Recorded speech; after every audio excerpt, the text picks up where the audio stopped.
Ice cream వల్లే తేజుకి effect అయ్యిందంటే accept చేస్తారా? నేను ఏది యాక్సెప్ట్ చేయను ఫస్ట్ ఆఫ్ ఆల్. ఎందుకంటే ఇదంతా జనాల పర్సెప్షన్. ఎవరికి నా అవసరం, నా ఏజ్, నా టైం, నా ఇన్నసెన్స్ తెలీదు. నీకు 21 years ఉండంగా నువ్వు ఫస్ట్ మూవీ మహేష్ బాబు, వెంకటేష్, సమంత ఎంత పెద్ద క్రూతో చేసావు. Second movie heart attack, Spain కి వెళ్ళి షూట్ చేశాను. Third movie Kerintha. Fourth movie Ram Gopal Varma నిన్ను యాక్ట్రెస్ చేస్తాడంటే చిన్నప్పటి నుంచి రంగీలా గింగిలా చూసిన అమ్మాయిని నేను నా లైఫ్ మారిపోతుంది అనుకుంటానా అనుకున్నా. అది ఇలా మారుతుంది అనుకోలేదు. కానీ good or bad it was an experience for me. And Ram Gopal Varma లాంటి మనిషితో పనిచేసి ఇంకా ఇన్ని సంవత్సరాలు నేను సర్వైవ్ అవుతున్నానంటే అది నా టాలెంట్ అనే చెప్పుకోవాలి. అండ్ ఆయన he was a genius at one point of time. ఇప్పుడు ఎవరు ఒప్పుకోరేమో because of whatever is happening. Social media అని కాదు, ఆయనే మారిపోయారు. ఆయన పర్సనాలిటీగా ఎవరికి తెలియనప్పుడు డైరెక్టర్ గా తెలిసినప్పుడు ఎవ్రీబడి రెస్పెక్టెడ్. ఇప్పుడు ఆయన పర్సనాలిటీ బయటకు రాగానే nobody is respecting the work he's done, but his work is still the best work that there is. రక్త చరిత్ర, కొన్ని మూవీస్, శివ నీ పేరు అసలు. సో శివ ఇప్పటికీ they are legendary movies. You fail అయినందుకు ఆర్టిస్ట్ అసలు యూజ్లెస్ అని అనుకోవడం తప్పు. నేనేమంటానంటే ఒకప్పుడు సక్సెస్ఫుల్ అయ్యాడు. అదే తేజస్వి 30 ఏళ్ల క్రితం పుట్టుండి రామ్ గోపాల్ వర్మతో పనిచేసి ఉంటే it would be a different story. నేను నవదీప్ ఇద్దరం వెళ్ళి we believed in him, we worked, didn't work out. Okay, కానీ నిజం చెప్పాలంటే నన్ను జడ్జ్ చేయడానికి 90% దట్ వాజ్ ద రీజన్. ఎందుకంటే ఆయన ఒక ఇది రిలీజ్ చేశాడు, నేను సినిమాలో న్యూడ్ అయ్యానని. ఒకవేళ సినిమాలో న్యూడ్ అయినా థియేటర్లో వేయలేం కదా, సెన్సార్ కదా. జనాలకి న్యూడిటీ, బట్టలు తిప్పేస్తున్నావు ఇట్లాంటివి చెప్తే సో ఇది రామ్ గోపాల్ వర్మ చిన్నప్పుడే క్యాచ్ చేశాడు. ఆయన ఏం చేశాడు, ఆయనకి జనాలను ఎలా షేక్ చేయాలో తెలుసు, ఆయన షేక్ చేశాడు. నన్ను మధ్యలో పెట్టుకుని షేక్ చేసినందుకు వల్ల నేను యాజ్ అ పర్సనాలిటీ నేను ఈ రోజు ఇంత స్ట్రాంగ్ అయ్యానంటే నేను చిన్నప్పుడే అది ఎదుర్కోవడం వల్ల. నేను ఇప్పటికీ నేను చేసిన వాటిల్లో ఏది తప్పు అనుకోను, ఏది ఆ స్టెప్స్ లేకపోతే ఈ రోజు నేను ఇలా అయ్యేది. అదే యాక్చువల్లీ ఐస్ క్రీమ్ అనే సినిమా లేకపోతే తేజస్వి లైఫ్ వేరేలా ఉండేది. అబ్సల్యూట్లీ వేరేలా ఉండేది. కానీ ఎవరికి తెలుసు, ఎవడు బతికాడు. ఊకే జనాలు స్టేడియం బయట కూర్చొని అలా కొట్టకుండా ఇలా కొట్టుంటే ఇప్పుడు మ్యాచ్ గెలిచే వాళ్ళని ఇలా 100 చెప్తాడు.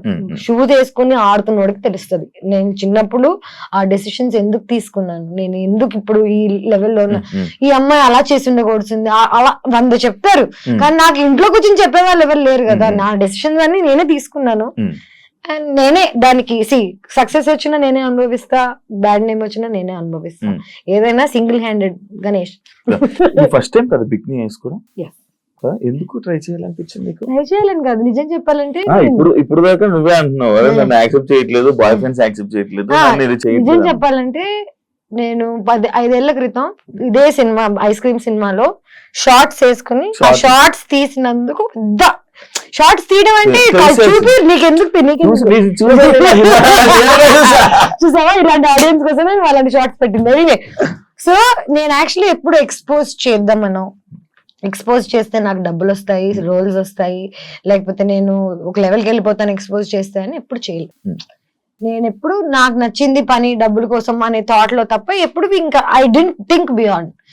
ఇవన్నీ తర్వాత నేను ట్రావెల్ చేసా, నేను థైలాండ్ లో ఉన్నా. నాకు ఫైనలీ బికినీలో నేను కంఫర్టబుల్ అయ్యా. తెలుగు అమ్మాయిని అయ్యుండి షార్ట్స్ వేసుకోవడానికి సిగ్గుపడదాన్ని. There was a time where I used to feel shy. ఎందుకంటే ఇండియాలో మన షార్ట్స్ వేసుకుని బయటకు వెళ్తే అంత కంఫర్టబుల్ ఉండదు. అదే నువ్వు చుట్టుపక్కల నీ అందరూ 100 మంది బికినీలు వేసుకుని తిరుగుతుంటే నువ్వు కంఫర్టబుల్ ఫీల్ అవుతావు. ఎగ్జాక్ట్లీ. సో 6 ఏళ్ల క్రితం ఫస్ట్ టైం నేను బికినీ వేసుకున్నాను శివ.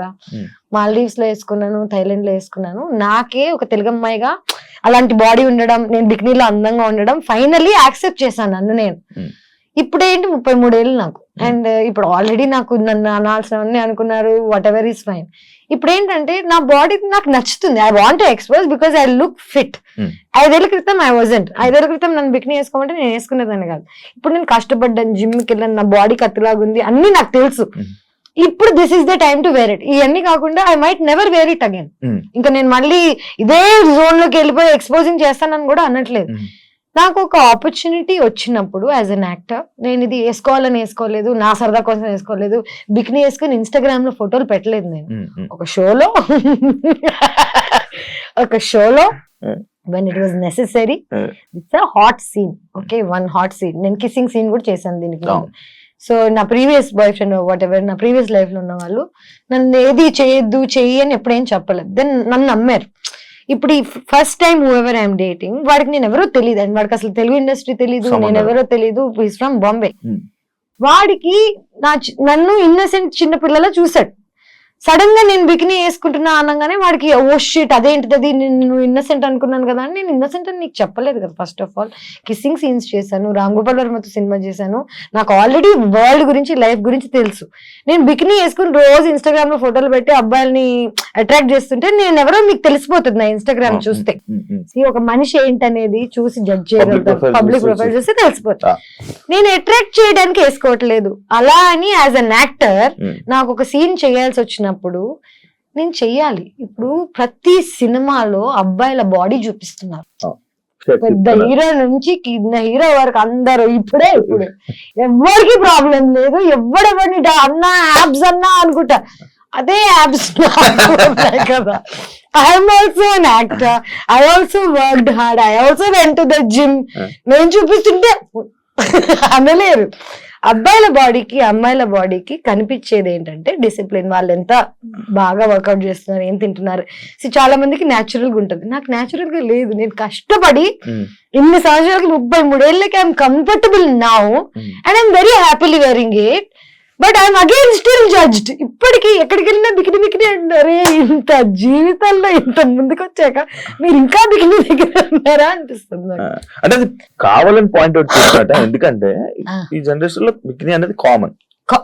ఇమాజిన్ నువ్వు ఈ జనరేషన్ లో బికినీ ఇస్ కామన్ అంటున్నావు. యూఆర్ స్టిల్ అందరు చూస్తుంటారు, అన్ని చూస్తుంటారు, పోస్టులు చూస్తుంటారు, ఫోటోలు చూస్తారు, లైక్ మొత్తం కైలీ జెన్నర్ దగ్గర నుంచి అన్ని వేస్తుంటారు.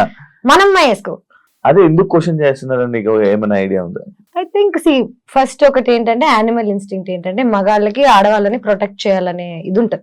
మగాళ్ళ పని ఏంటి, అమ్మాయిని ప్రొటెక్ట్ చేయడం, అమ్మాయిల పని ఏంటి నర్చర్ చేయడం, అబ్బాయిని హ్యాపీగా ఉంచడం. ఇది మన పొజిషన్. ఇప్పుడు ఏంటంటే చిన్నప్పటి నుంచి నేను అబ్బాయి అమ్మాయి రోల్ నా లైఫ్ లో నేనే ప్లే చేస్తున్నా. రెండు, నేనే హస్బెండ్ నేనే వైఫ్ టైప్ లో ఉన్నాను చిన్నప్పటి నుంచి. సడన్ గా ఒక అబ్బాయి వచ్చి నువ్వు అన్ని వదిలే అంత మాని నేను చూసుకుంటా అంటే నాకు ఆ నమ్మకం రావాలి కదా ఫస్ట్ ఆఫ్ ఆల్. ఇంకోటి I really don't want wear bikini ever again. I don't want. అంటే నా ఇంటెన్షన్ కాదు, నేను రోజు వెళ్ళి నా ఇంటెన్షనే కాదు బికినీ వేసుకోవడం. And this is probably the only time I will be wearing a bikini. And I see నా 2 కిస్ సీన్స్ ఉంటాయి, కమిట్మెంట్ లో ఒకటి ఉంటుంది, అది ఎవరు చూడలేదు, సినిమా సరిగ్గా రాలేదు బయటకు కాబట్టి. అండ్ దానికి I had to call a friend of mind and I made sure I'm not kissing some random guy. And my friend, whoever this guy was, getting married at that point of time. Na chudra neeto aithe I can comfortably do it. నాకు తెలుసు you won't take it in a wrong way type లో explain చేసి నేను ఏది చేస్తున్నా నేను comfortable గా ఉన్నానా లేదా అనేది మోస్ట్ ఇంపార్టెంట్. నేనే అన్కంఫర్టబుల్ గా ఉంటా కిస్సింగ్ సీన్స్ లో కానీ ఎక్స్పోజింగ్ సీన్స్ లో కానీ. ఎందుకంటే షూట్ చేసేటప్పుడు మన సెట్ లో or whatever they are not used to this. అందరు ఇట్లా ఒక బోన్ లో యానిమల్ ని చూస్తుంటారు. ఓకే, కంఫర్టబుల్ గా లేని నన్ను మళ్ళీ నువ్వు జడ్జ్ చేస్తే నాకెంత బాధగా ఉంటుంది చెప్పు. నేనే కంఫర్టబుల్ గా లేను, నాకు నచ్చ చెప్పేవాళ్ళు లేరు, సర్లే పాపం పర్లేదు అనేవాళ్ళు లేడు. మళ్ళీ ఇవన్నీ తట్టుకున్న నాకు జడ్జిమెంట్ కూడా మళ్ళీ లాస్ట్. డైరెక్ట్ గా ఉంటుందా ఇవన్నీ డైరెక్ట్ గా ఉంటుందా అంటే ఫస్ట్ ఒక 10 days నుంచి ప్రిపేర్ చేస్తారు. ఓకే, నేను ఇప్పుడు నీకు షేక్ హ్యాండ్ ఇస్తున్నాను, ఓకే 10 times ఇస్తాను, 5 times ఇస్తాను. దాని తర్వాత you want it's just see ఇది ఇది ఇది. And I tell you what, చూసే వాళ్ళకి పాపం కష్టంగా ఉంటదేమో చూడడం. బికాజ్ అందరికి కిస్సింగ్ అన్నా లేకపోతే నేకెడ్ న్యూడిటీ అన్నా ఇట్స్ వెరీ మనకేంటో తెలియదు. నాకు ఐ డోంట్ అండర్స్టాండ్ దిస్. మనందరం సెక్స్ నుంచి పుట్టిన వాళ్ళమే. ఓకే, సెక్స్ లేకుండా లైఫ్ లేదు. బాడీస్ మనందరం బట్టలు వేసుకుని పుట్టలేదు, బట్టలు లేకుండానే పుట్టాం. కానీ మనం నేకెడ్ అవ్వడానికి ఇక్కడి నుంచైనా ఎందుకు అంత జడ్జ్మెంట్ అనేది నాకు ఇప్పటికీ అర్థం. As an India, as a collective country మనం చిన్నప్పటి నుంచి ఏది చూడలేదు. ఎక్స్పోజర్ లేదు. మనం కిస్సింగ్ సీన్స్ అంటే పేరెంట్స్ కళ్ళు మూసేసేవాళ్ళు, గుర్తుందా? చూడలేకపోయాం పక్కకి టీవీ మార్చేసి. సో కుతూహలం ఉండేది మనకి బాగా. చూడాలి. సో చిన్నప్పటి నుంచి ఏదైనా అలవాటు చేసేసారు అనుకో. ఫర్ ఎగ్జాంపుల్ ఇదే నేను చిన్నప్పటి నుంచి యుఎస్ లో పెరిగితే నా పేరెంట్స్ నన్ను బికినీ వేసుకొని ఇచ్చేవాళ్ళు. నేను షోలో వేసుకున్నా, నాకు పెద్ద జడ్జ్మెంట్ ఉండేది కాదు. ప్లేస్ కూడా ఇంపార్టెంట్ ఫర్ వాట్ ఎవర్. నేను ఇక్కడికి వచ్చి నేను అమెరికన్ లో ఉంటానంటే కుదరదు కదా. ఇప్పుడు జనరేషన్ నేను ఇప్పుడు ఇదే బికినీ వేసుకుని ఇక్కడికి వచ్చాను అనుకో, మీరు అందరూ ఎంత ఆక్వర్డ్ ఉంటారు చెప్పు. Time and place is also very important to do things అనేది ఐ బిలీవ్. ఏంటరా బాబు ఒక బికినీ వేసుకున్నందుకు ఒక ప్రేమ పోతుందని, లేకపోతే ఇంత అంటే నాకు ఆల్రెడీ బ్యాడ్ నేమ్ ఉంది కదా ఇంకే వస్తుంది అనుకునే టైంలో అందరు మళ్ళీ బోల్డ్ బోల్డ్ బోల్డ్ అంటున్నారు. నాకు ఏ బోల్డ్ అర్థం కావట్లేదు. Very like normal. 100%. అంటే I feel so, I don't know. మారుతుంది అనుకుంటున్నా. బ్యాడ్ నేమ్ ఉందో లేదో తెలీదు. ఉంటే ఓకే, లేకపోయినా ఓకే, మారినా ఓకే, మారకపోయినా ఓకే. లైట్ పిచ్ లైట్ అంటే నా కంట్రోల్లో ఉందా? నేను ఈ రోజు వెళ్ళి నమస్కారం అండి, నా పేరు తేజస్వి, వెంటనే చీర కట్టేసుకుని బట్ పెట్టేసుకుని బిహేవ్ చేసి దొంగ ఉండి అంటారు ఫస్ట్. నేను యాక్టింగ్ బయట చేయండి శివ. 2017 లో తేజు 2017 అంటే బిగ్ బాస్ స్టెప్ తీసుకోవడమే చాలా తప్పు. దాని తర్వాత సినిమా ఆఫర్స్ అన్ని ఆగిపోవడం కానీ, తన కెరీర్ కు ఒక లాంగ్ గ్యాప్ రావడానికి రీజన్ అదే అని అంటే యాక్సెప్ట్ చేస్తావా? నేను కెరీర్ కి బాగా గ్యాప్ రావడానికి కారణం బిగ్ బాస్ నుంచి నాకు వచ్చిన ప్రెషర్. నేను సినిమాలు ఆఫర్స్ రాకపోవడం కాదు, నేనే అందరికి ఫోన్ చేసి నేను సినిమాలు మానేసా, నేను ఇంకా యాక్టింగ్ చేయను, నేను ఇలాంటి కథలన్నీ పడ్డాను. First of all Bigg Boss అయిన వెంటనే already bad name or whatever that ఉన్న టైంలో 2 years I didn't work. Bigg Boss నుంచి వచ్చిన డబ్బులతో సర్వైవ్ అయ్యాను. తప్పది, తప్పు ఫర్ వాట్, నాట్ బికాస్ జనాల గురించి అలాగా, కానీ నా మెంటల్ స్టేట్ అనేది ఎవరికి అర్థం కాదా అనేది నా ఒక ఏంటంటే, అమ్మాయిగా సర్వైవ్ అయ్యి ఇక్కడికి వచ్చి బిగ్ బాస్ లో అన్ని మాటలు పడి బయటకు వచ్చేసిన తర్వాత ఇమ్మీడియట్ గా నేను అన్ని మర్చిపోయి వేరే సినిమాలు చేసేసి నార్మల్ అయిపోతున్నాను ఎలా అనుకుంటారు? Bigg Boss is a heavy psychological experience. Support ఉండాలి మనకి లైఫ్ లో, బయటకు వచ్చి ఇలాంటివి తట్టుకోవాలంటే. నువ్వు ఒక్కసారి వెళ్ళవా ఇప్పటికి? ఎలాగుండింది నీకు? మరి అలాంటిది బయటకు వచ్చేసరికి నేను ప్రేమిస్తున్న అబ్బాయి అన్ని మొత్తం పెంట్ అయిపోయి, I was going to get married, marriage cancel అయిపోయి ఇండియా నుంచి బయటకు వెళ్ళిపోయి ఏమైపోయిందంటే ఇదే నేనేం చేయను నాకు బా అనే టైప్ లో వెళ్ళిపోయాను. ఓకేం వద్దు నేను వెళ్ళిపోతాను అనే టైప్ లో వెళ్ళాను. That was probably my peak situation. And ఆ పీక్ నేను యూజ్ చేసుకోలేదని అందరూ అనుకుంటారు, but maybe there is another peak. మొన్న ఒక డైలాగ్ చెప్పారు, విద్దావా లేదా? పిచ్ పీక్స్ అని పోయి పిచ్ పూక్స్.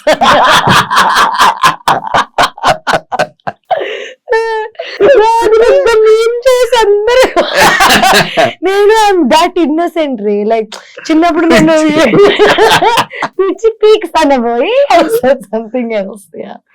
అంటే ఇప్పుడు ఈ మాట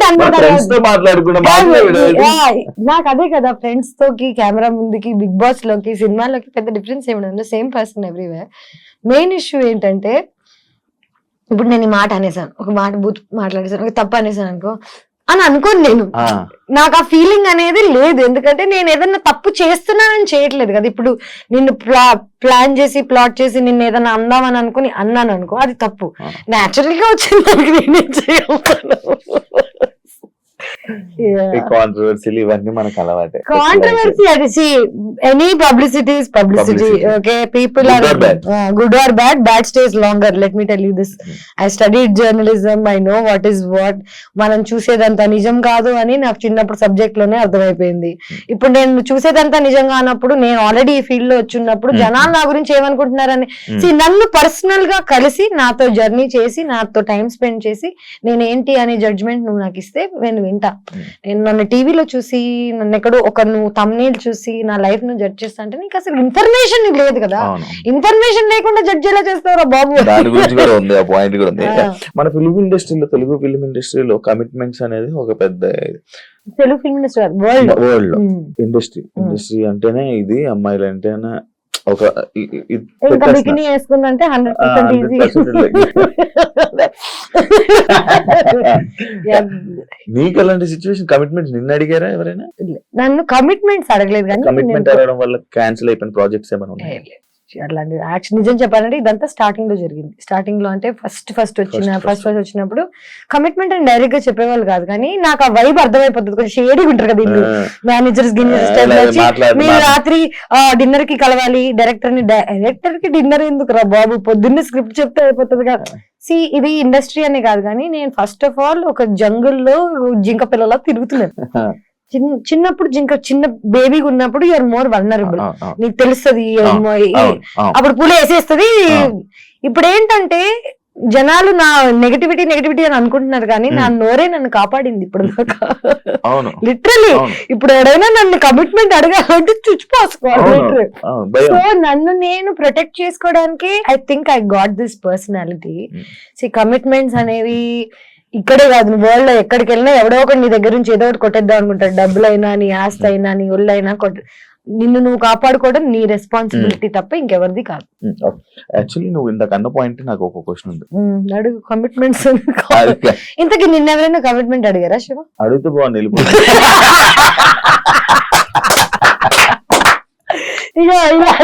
ఇలాంటి వాళ్ళ మా పేరు నా ఫేవరెట్ శివ. నేను ఇట్లాంటి చెత్త మాట్లాడుకుని నవ్వుకుంటుండే వాళ్ళం. బిగ్ బాస్ అసలు వేసారా చూసారు? లైవ్ చూడలేం కదా మనం చూడలేం, పోయింది కదా, వెళ్ళిపోయింది కదా, అందుకే లైవ్ అన్నారు దాన్ని. నువ్వు చేసేది రైట్ అని నీకు తెలుసు, కానీ నువ్వు చేసేది తప్పు అని నీకు ఎవరైనా చెప్తే తీసుకుంటా? చెప్తావు. సరే, నేను 100 మంది చెప్తారు రోజు వచ్చి నువ్వు రైట్ రాంగ్ అని. చేసి చూపి పని నేర్పించు. నువ్వు చెప్పడం చాలా ఈజీ. నీకు ఈ షర్ట్ బాగాలేదు, నువ్వు ఇంకేదైనా వేరే కలర్స్ ట్రై చేయి, ఇట్లాంటివి చెప్తారు. ఏ షర్ట్ వేసుకోవాలో, ఎలాగుండాలో నువ్వు రోజు పని మానేసుకుని నాకు కూర్చో, నన్ను గైడ్ చేయి, లేకపోతే అన్ని మూసుకుని వెళ్ళిపో. నా ప్రాబ్లం ఏంటంటే ఒపీనియన్, జడ్జిమెంట్, అడ్వైస్, ఉచిత సలహాలు కాదు. రోజు పొద్దున్న లేస్తే అందరు నాకు నేను ఎలా బతకాలో, ఎలా మాట్లాడాలో, ఏం చేయాలో చెప్పేవాళ్ళే. నేను వాళ్ళందరి మాట వింటూ పోయాను అనుకో, నేను అనేది